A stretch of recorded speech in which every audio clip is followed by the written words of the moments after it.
Hello everyone, welcome to Civil Staff Teaching Exam. My name is Arushi and in today's session we are going to discuss the complete strategy for upcoming December 2024 exam for Life Sciences. देखिए life sciences के लिए जो अभी दिसंबर में exam conduct होने वाला है उसको आप किस तरह से अप्रोच करना है, आपको क्या क्या आपने बेसिक पॉइंट्स हैं जिनको आपने कंसीडर करना है, ठीक है, जिनको माइंड में लेके चलना है, वो सब चीजें जो है हम आज डिस्कस करने वाले हैं। तो इस वीडियो को आप कंप्लीट एंड तक देखें and also do share this video जो भी आपके नोन है, जो भी आपको पता है कि वो इस एग्जाम की प्रेपरेशन जो है वो कर रहे हैं, क्योंकि बहुत ही इंपॉर्टेंट वीडियो रहने वाला है। सभी पॉइंट्स को हम डिस्कस करने वाले हैं in detail, right. So let's start our session. देखिए अगर मैं बात करती हूँ आपके एग्जाम की जो कि दिसंबर में कंडक्ट होने वाला है, तो ऑलमोस्ट अभी रिसेंट वाले एग्जाम तो आपका जून में कंडक्ट हो जाएगा, उसके बाद वाले एग्जाम के लिए ऑलमोस्ट आपके पास 6 मंथ्स का जो है वो टाइम पीरियड लेफ्ट है, ठीक है। 6 मंथ्स जो है वो हम लेके चल सकते हैं कि ऑलमोस्ट, ठीक है, कंप्लीट देखिए तो 6 मंथ्स का टाइम पीरियड जो है वो हमारे पास है। तो इन 6 मंथ्स को हमने कैसे यूटिलाइज करना है ताकि जो रिजल्ट आए वो हमारे फेवर में आए, हमारे लिए बेनिफिशियल हो, इस तरीके से हमें इन 6 मंथ्स को लेके चलना है, अप्रोच करना है एंड इनको यूटिलाइज करना है, राइट। सो उसके लिए क्या चाहिए होता है, उसके लिए आपको पता होनी चाहिए एक स्ट्रेटेजी, ठीक है। विदाउट स्ट्रेटेजी आप किसी भी एग्जाम को टारगेट करने के लिए जाए तो वहां पे आप कंफ्यूज हो जाओगे या बीच में बहुत सारी आप बोल सकते हो रिस्ट्रिक्शन चीजें जो है वो आपको देखने को मिल सकती हैं। बट आप कंप्लीट प्लान के साथ चले हो, एक स्ट्रेटेजी के साथ चले हो, तो ऑलरेडी क्लैरिटी जो है वो आपके पास है, चीजें जो है वो स्मूथली आपके लिए वर्क करेंगी, राइट। सो आज हम स्ट्रेटेजी डिस्कस करने वाले हैं for December 2024 CSIR NET for life sciences, right. So देखिए अगर मैं कैटेगरीज की बात करूं तो मैं 2 कैटेगरीज में जितने भी एस्पायरेंट्स हैं, स्टूडेंट्स हैं, उनको डिवाइड कर सकती हूँ। कैटेगरी 1 में मैं रख रही हूँ जो कि बिगिनर्स हैं, जिन्होंने अभी अभी स्टार्ट की है, जिनको अभी कोई भी आइडिया बेसिकली नहीं है कि क्या चीजें रहती हैं, ठीक है। तो उनके लिए एक कैटेगरी सेपरेट है, अभी रिसेंट जो है वो स्टार्टिंग उन्होंने करी है, राइट। एक है अगर मैं बोलूं सेकंड कैटेगरी रिपीटर्स, जिन्होंने अटेम्प्ट दे दिया लेकिन ड्यू टू एनी रीजंस उनका एग्जाम क्वालिफाई नहीं हो पाया and they are preparing again for the same exam, उनको हम रख रहे हैं in category 2, that is repeaters. अब दोनों के लिए स्ट्रेटेजीज जो होंगी वो थोड़ी सी डिफर करेंगी, वेरी करेंगी, क्योंकि जो बिगिनर्स हैं उनको अभी कोई आइडिया नहीं है, उनको स्टार्टिंग से जीरो से बेसिकली आप बोल सकते हो चीजें स्टार्ट करनी है। ऑल तो मास्टर्स में आपने क्या कर रखा है, बेसिकली चीजें पढ़ रखी हैं, लेकिन जब आप एग्जाम की प्रिपरेशन करते हो तो आपको उस अप्रोच के साथ जो है चीजें स्टार्ट करनी होती है। तो क्या क्या मेजर पॉइंट्स हैं जो कि आपको कंसीडर करने हैं वो अभी हम डिस्कस करेंगे, right, for both the categories, for beginners as well as for the repeaters. तो चलिए पहले बिगिनर्स की बात कर लेते हैं कि क्या क्या पॉइंट्स हैं जो कि आपको ध्यान में रखने चाहिए। अब देखो आप बिगिनर हो तो मैं मान के चल रही हूं कि आपको एग्जाम का कुछ भी आइडिया नहीं है कि क्या एग्जाम जो है रहने वाला है। अगर आप एक बिगिनर हो, आपने जस्ट स्टार्ट किया है, सेपरेट से भी एक वीडियो अवेलेबल है only for the beginners, master plan क्या होना चाहिए, एक बार प्लेलिस्ट में वो भी चेक करिए एंड हम यहाँ भी डिस्कस कर लेंगे कि क्या क्या मेजर पॉइंट्स जो है वो रहते हैं। अब देखिए पहले तो क्या है, understand the exam and it's pattern. पहले तो एग्जाम को समझिए, एग्जाम क्या है, उसके बाद उसके पैटर्न को समझिए, कैसा आता है एग्जाम, कितने सेक्शंस होते हैं, क्या क्या मार्किंग स्कीम है, राइट, वो आपको पता होना चाहिए। विदाउट दैट आप स्टार्ट कर देंगे, ठीक है, तो अब तो आपको कंप्लीट नॉलेज ही नहीं है एग्जाम की, आप प्रिपरेशन कैसे करोगे। सो पहले ये चीज करिए। सेकेंड जो है, गो थ्रू डिटेल्ड सिलेबस, जो भी सिलेबस है उसको कंप्लीट गो थ्रू करिए, कितने डोमेन्स हैं, कितने यूनिट्स हैं, कौन कौन से बेसिकली यूनिट्स हैं, राइट। आपने मास्टर्स में इनमें से कौन से टॉपिक्स करे हैं, कौन से नहीं किए हैं, वो सब कुछ आपको पता लग जाएगा जैसे ही आप सिलेबस को गो थ्रू करते हैं। So that is basically second point जो कि आपको कंसीडर करना है। Third is you have to choose your study material very wisely. अब देखो स्टडी मटेरियल जो है वो ऐसा होना चाहिए जो कि आपके एग्जाम पॉइंट ऑफ व्यू से आपका फ्रेम किया गया हो, क्योंकि स्टडी मटेरियल बहुत सारा अवेलेबल है। कोई एक टॉपिक उठाओ, उसके ऊपर कितनी सारी इंफॉर्मेशन है, तो हमें एक्स्ट्रा भी नहीं पढ़ना, हमें लिमिटेड भी नहीं पढ़ना, हमें उतना पढ़ना है जितना हमारे एग्जाम के लिए सफिशिएंट है। दैट्स व्हाई आपको अपना स्टडी मटेरियल जो है बहुत ही वाइजली चूज करना है। ऐसे चूज करना है कि उसमें सारे की पॉइंट्स जो कि एग्जाम पॉइंट ऑफ व्यू से आपके इंपॉर्टेंट है वो कवर हो रहे हो, राइट। सो आपको उस तरीके से अपना, आप बोल सकते हो, मटेरियल, स्टडी मटेरियल जो है वो चूज करना है। एंड नेक्स्ट पॉइंट है, आपको बहुत सारा, do not collect a lot of study material to avoid confusion. क्योंकि देखिए, अगर आपके पास बहुत सारे नोट्स हैं तो आप ऑलरेडी कंफ्यूज हो जाओगे कि ये टॉपिक, सपोज करिए एक टॉपिक है, उसके लिए आपके पास 10 तरह के स्टडी मटेरियल है, तो कंफ्यूजन ऑब्वियसली माइंड में आएगी, इससे पढ़े, क्योंकि देखिए 10 तरीके के हैं तो उनमें डिफरेंसेस जो है वो तो आपको देखने को डेफिनेटली मिलने वाले हैं, ठीक है। सो उस कंफ्यूजन को अवॉइड करने के लिए आपको बहुत सारे स्टडी मटेरियल को नहीं कलेक्ट करना है, उतना कलेक्ट करिए, लेकिन कलेक्ट राइट मटेरियल करिए। ऐसा नहीं है कि कुछ भी आप उठा के जो है वो स्टार्ट कर दी प्रिपरेशन, आप पढ़ तो रहे हैं लेकिन उस पॉइंट ऑफ व्यू से जो एग्जाम को टारगेट करे वो स्टडी मटेरियल जो है वो आपके पास अवेलेबल नहीं है। नेक्स्ट मैं बताऊं, वेरी इंपॉर्टेंट, पहले तो एक टाइम टेबल बना लीजिए अपने डेली रूटीन के लिए।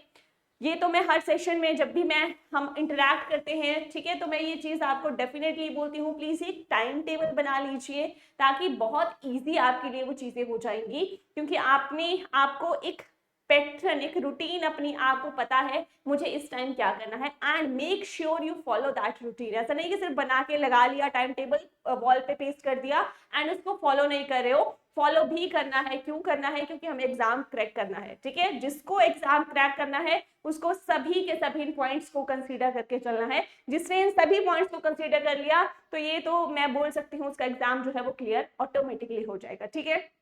नेक्स्ट, जो बिगिनर्स हैं, प्लीज आप क्या करिए, जब भी अपनी प्रेपरेशन स्टार्ट करिए, इजी यूनिट्स को पहले टारगेट करिए। इजी यूनिट को करेंगे तो उससे आपका कॉन्फिडेंस बूस्ट होगा, ठीक है। आपको ये चीज आप बोल सकते हो, ये चीज आएगी कि हाँ आपको चीजें समझ आ रही हैं, ठीक है। तो उसके लिए आपको क्या करना पड़ता है, क्योंकि कॉन्फिडेंस अगर आप पहले ही स्टेप पे लूज कर दोगे, अपना मोराल जो है वो डाउन कर दोगे, तो थोड़ी सी चीजें जो है वो डिफिकल्ट हो सकती हैं। So to avoid that you have to start with the easy units. जो भी इजी यूनिट्स है पिक देम फर्स्ट, ठीक है, उनसे स्टार्ट करिए। नेक्स्ट, जैसे ही आपने एक टॉपिक जो है वो कंप्लीट कर लिया, एक टॉपिक, अब यूनिट में भी बहुत सारे टॉपिक हैं, तभी तो बोला है पहले डिटेल सिलेबस, सेकंड पॉइंट वही है, सिलेबस गो थ्रू करिए। सिलेबस गो थ्रू करने के बाद जैसे ही आपने एक यूनिट पिक किया जो भी आपको लग रहा है कि हाँ ये इजी है, ठीक है, उसके बाद आपने क्या कर लिया, एक टॉपिक जो है उसका कंप्लीट कर लिया। अब उस टॉपिक के जितने भी क्वेश्चंस हैं, जितने भी उससे आपके क्वेश्चंस बनते हैं उनको प्रैक्टिस करिए।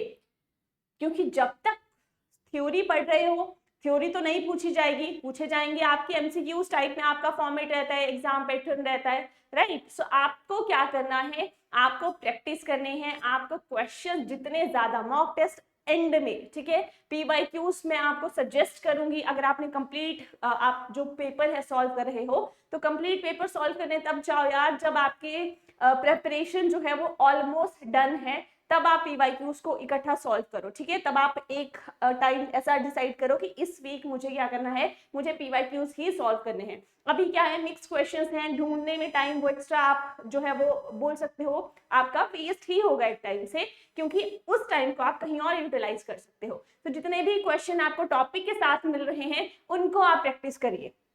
एंड मोस्ट इंपॉर्टेंट, प्रैक्टिस कैसे करनी है, सिर्फ ओरली देख के नहीं करनी है, रिटर्न प्रैक्टिस करनी है। जितना आप लिख के चीजों को प्रैक्टिस करोगे ना, उतने ही आपको चीजें जो है वो याद रहेंगी। क्योंकि देखो लाइफ साइंस में क्या है, लाइफ साइंस में आपको बहुत सारे जीन्स, यहाँ पे मैं लिख रही हूँ, देखो क्या क्या मिलता है, देखने को मिलता है आपके सिलेबस में, जीन्स हैं, फैक्टर्स हैं, ठीक है, साथ ही साथ पाथवेज में ये सारी चीजें आती हैं। तो ये आप क्रैम कैसे कर सकते हो, क्रैम तो होगा ही नहीं, पॉसिबल ही नहीं है, क्रैम करने जाओगे पॉसिबल ही नहीं है कि आपको याद रह जाए एग्जाम तक, ठीक है।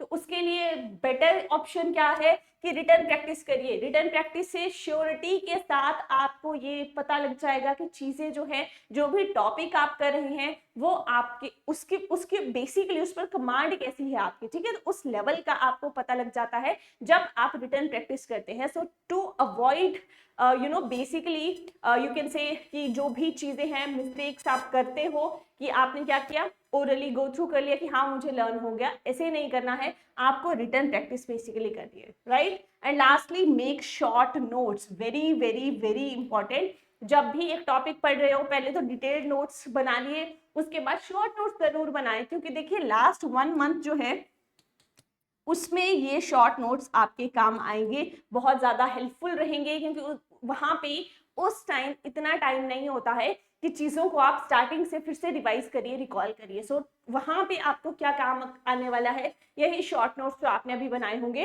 वो आपके लिए बेनिफिशियल रहेंगे, वो आपके लिए हेल्पफुल रहेंगे। सो ये आपने चीजें करनी है। लास्टली बिलीव इन योरसेल्फ, ठीक है। बिगिनर्स के लिए भी, अभी रिपीटर्स के लिए भी हम बात करेंगे, तो मैं इनको जर्नली एस्पायरेंट्स मान के चल रही हूँ, ठीक है। आप एस्पायरेंट हैं, बेशक आप अभी स्टार्ट किया है, या आप 1 साल से प्रेपरेशन कर रहे हो, या आप 6 महीने से प्रेपरेशन कर रहे हो, राइट, या 2 साल से कर रहे हो, मैं आपको एक जर्नल एस्पायरेंट की कैटेगरी में देखती हूँ कि आप प्रेपरेशन कर रहे हो, तो आपको इन सब के सब चीजों का ध्यान जो है वो रखना है, राइट।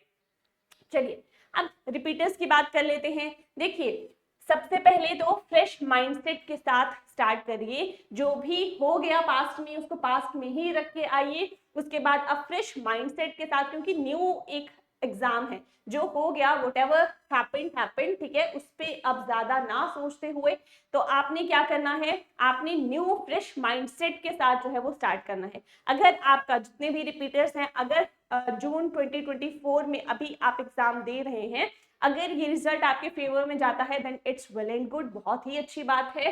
इन केस अगर फेवर में नहीं भी जाता है, अगेन आपने प्रिपरेशन करनी है फॉर दिसंबर 2024। सो ये वाली स्ट्रेटेजी वीडियो जो है ये आपके लिए भी है, ठीक है। तो एक फ्रेश माइंडसेट के साथ आपने स्टार्ट करना है।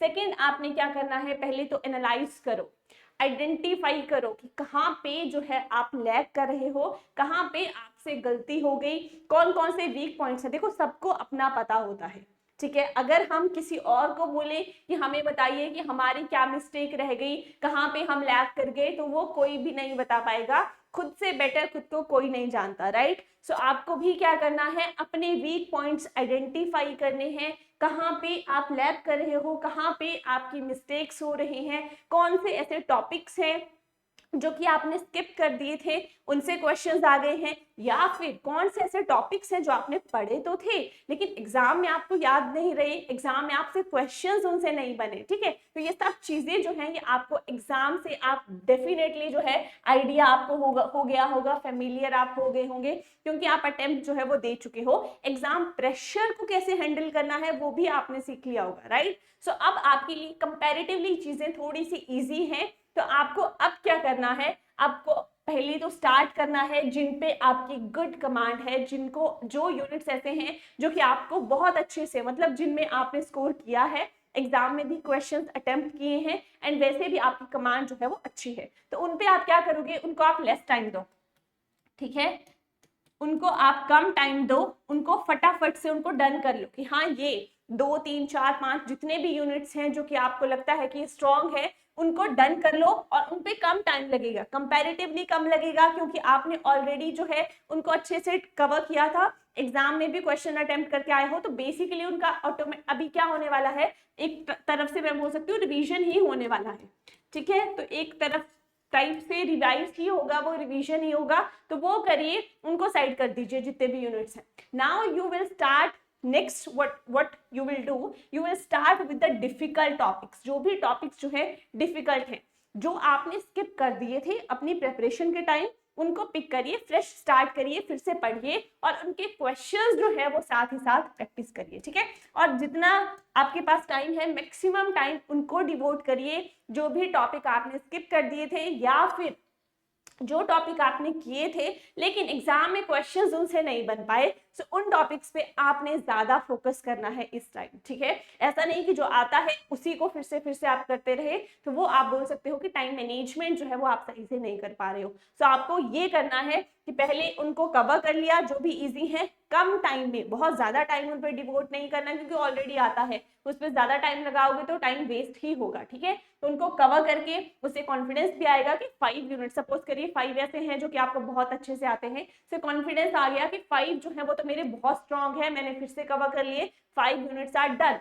लेफ्ट कितने हैं? ओनली 5। टाइम कितना है? टाइम उतना ही है जितना बिगिनर्स के पास है, ठीक है। तो कॉन्फिडेंस आपका ऑलरेडी बूस्ट हो रहा है कि हाँ मेरे पास इनफ टाइम है, इनफ टाइम में मैं 5-6 यूनिट्स जो है वो, और ऐसा नहीं है कि 5-6 आपको फिर से न्यूली स्टार्ट करने हैं, ठीक है। उनका भी आपको एक आइडिया होगा, वो भी आपने कुछ ना कुछ टॉपिक्स जो है वो कवर किए होंगे, सो वही आपने फिर से अच्छे से करने हैं, जो कि कुछ आप बोल सकते हो कमी पहले के टाइम रह गई होगी, उसको ही इस टाइम जो है आपने काउंटर करना है, राइट। एंड अगर आपने शॉर्ट नोट्स नहीं बनाए थे, अगर ये भी एक रीजन था आपकी सिलेक्शन ना होने का कि शॉर्ट नोट्स नहीं बनाए थे, तो I will personally suggest please short notes बनाइए, बहुत ही बेनिफिशियल होते हैं आपके लास्ट 1 मंथ में, जब आपके पास सिर्फ इतना सा टाइम रह जाता है कि आपको चीजों को अब बस रिवाइज रिकॉल करना है, कुछ भी नया स्टार्ट करने का टाइम नहीं है, उस टाइम ये चीजें जो है, ये शॉर्ट नोट्स जो है ये आपके काम आते हैं। सो अभी बनाओगे तो उस टाइम के लिए, उस टाइम सोचोगे अब बनाने लगोगे तो पॉसिबल ही नहीं है भाई कि आप क्या कर रहे हो, आप एक लास्ट 1 मंथ में आप ये चीजें बना रहे हो, ठीक है। सो ये चीजें आपने करनी है। नेक्स्ट, रिवीजन एंड रिकॉलिंग, ये तो मस्ट है, ये तो बोलने की भी नीड नहीं है, रिवीजन पहले करो, साथ में उसके बाद रिकॉलिंग वाली स्टेज पे पहुंच जाओ, चीजों को इतना ज्यादा आप रिवाइज कर लो कि आपको विदाउट बुक्स ही वो चीजें अपने आप पता लगने लगे, माइंड में चलने लगे कि हाँ ये चीज जो थी। कुछ ऐसे स्टूडेंट्स भी मैंने देखे हैं, वो बोलते हैं हमने इस लेवल तक जो है वो रिवाइज कर लिया कि हम आंखें बंद करते हैं तो हमें पेज नंबर एग्जैक्ट वो चीजें जो है वो हमारे माइंड में चल पड़ती हैं कि ऐसे ऐसे जो है हमारे नोट्स बने थे, ठीक है। तो उस लेवल तक आपने रिवाइज एंड रिकॉल करना है, and practice practice and practice, ठीक है। ये तो मतलब लास्ट एंड मेजरली क्या है, मेजरली अगर मैं पूरा के पूरा समराइज करूं या मैंने बोलना होगी क्या स्ट्रेटेजी रहनी चाहिए, प्रैक्टिस करो। इसके अलावा विदाउट प्रैक्टिस किसी भी एग्जाम को आप क्लियर नहीं कर सकते कि हाँ ठीक है बस पढ़ लिया, आइडिया ले लिया, चले गए आप एग्जाम अपीयर होने वहां पे, ठीक है। सो ऐसी चीजें वर्क नहीं करती, प्रैक्टिस आपको करनी ही पड़ेगी, प्रैक्टिस प्रैक्टिस एंड प्रैक्टिस।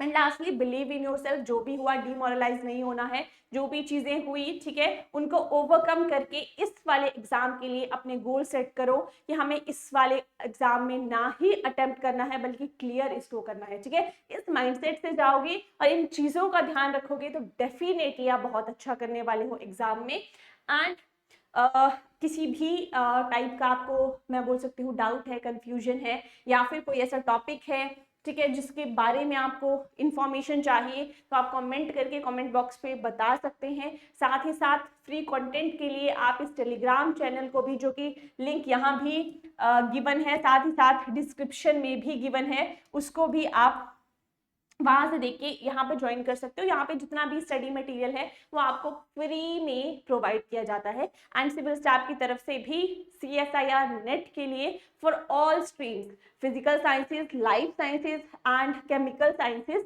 इनके लिए 1 जुलाई से बैचेस स्टार्ट हैं, आप यहाँ भी रजिस्ट्रेशन जो है वो कर सकते हैं, right. So for further such updates you can also subscribe to our channel and you can like this video, like जरूर करना अगर आपको वीडियो अच्छी लगी हो, एंड कमेंट करके भी आप कोई भी अपना सजेशन है वो भी दे सकते हैं, साथ ही साथ डाउट भी पूछ सकते हैं। So that's all from my side, thank you so much.